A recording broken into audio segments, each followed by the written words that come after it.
After years of planning this trip, our vision is finally becoming a reality. On day 1 of our trip, we got up bright and early and began our drive to Philadelphia. We passed the time listening to an audiobook and talking about what we hoped the trip would entail.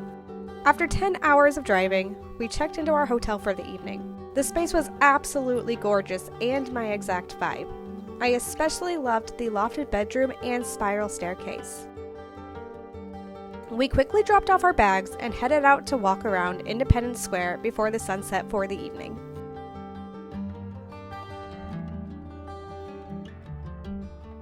After a much-needed night's sleep, we checked out of our hotel bright and early to make it to our Independence Hall tour. I absolutely loved this tour and getting to be in the room where so much of our country's birth took place. Just thinking about all of the amazing people that stood in these exact same rooms was mind-blowing and something I'll never forget.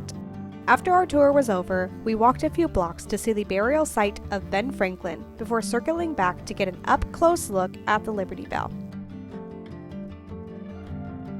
And of course, we couldn't leave Philly without getting Ty a Philly cheesesteak. Once we were done exploring, we got back in the car and drove the final 3.5 hours to New Haven, Connecticut. The minute we walked into our Airbnb, I was in love. This space was so cozy and the perfect place to act as our home base throughout our trip.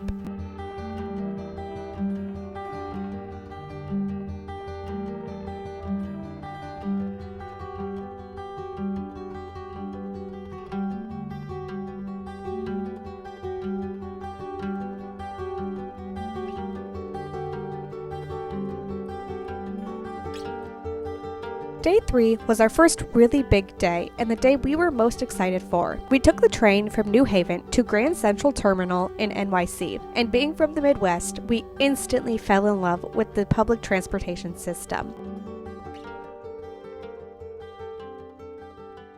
After we got off the train, we headed straight for the New York Public Library, where we spent some time exploring the various study rooms and admiring the beautiful architecture. After we finished up at the library, we headed to the Harry Potter store. Being 2 huge Harry Potter fans, this was something we knew we couldn't pass up. This place was absolutely amazing and a must-do for any Harry Potter lover. We enjoyed seeing all of the authentic props they had displayed, and of course we couldn't leave without getting a butterbeer from the cafe.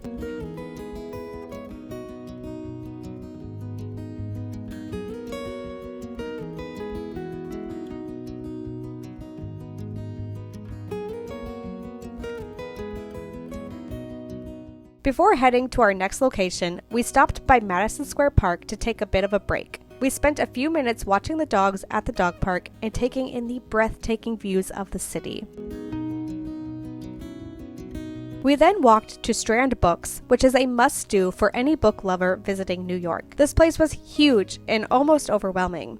Because it was so early in the trip, I didn't want to spend too much money at the first stop, so I ended up just getting 2 blind dates with a book and a tote bag we could use when we came back for day 2. At this point, we decided to head to Rockefeller Plaza to see this impressive building and take in the atmosphere of the city. Since we were right there, we also decided to stop into the Nintendo store so Ty could cross this experience off his bucket list.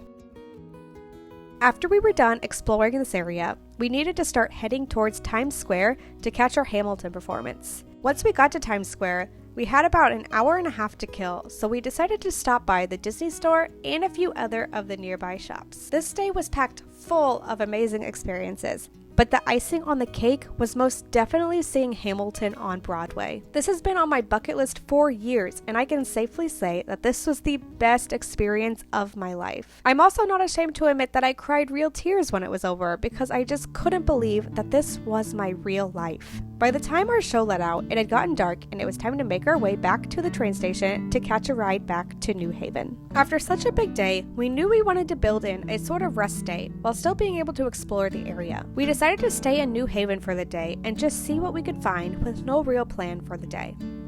We eventually ended up at a park on the water in East Haven called Lighthouse Point Park, where we passed the time walking along the beach and taking in the serenity of the water. I especially loved watching the seagulls and geese waddle around on the shore.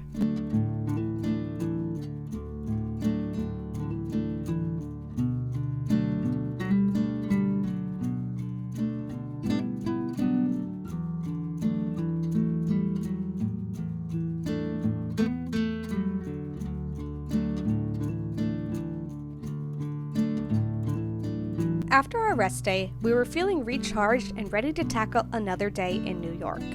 When we got off the train at Grand Central, we immediately stopped into Essa Bagel to get some much-needed breakfast. I got an egg and cheese on an everything bagel, and Ty got a cherry scone and a black and white cookie. We took our breakfast to go and headed to Central Park, where we sat and had our breakfast with the most beautiful view.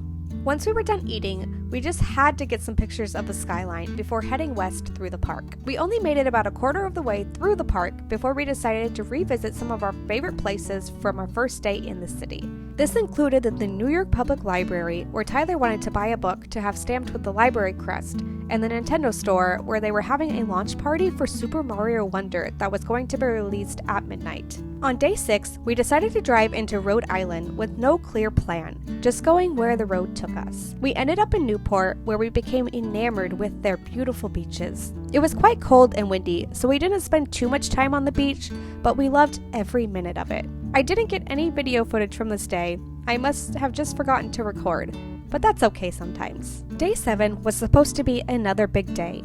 We decided to visit Boston, which we were both really excited about, but it ended up pouring all day, so we didn't spend as much time there as we had hoped. We walked along Boston Commons before stopping at Beacon Hill Books because I'm a sucker for an independent bookstore. At this point, our shoes had been soaked through, so we decided to cut some stuff from our agenda. Our final stop of the day was Boston Public Library. I don't know what I was expecting, but this was more modern than I thought it would be. I enjoyed getting to see such a thriving and vibrant library, and we even got to see a free choir performance, which my choir girly heart really enjoyed.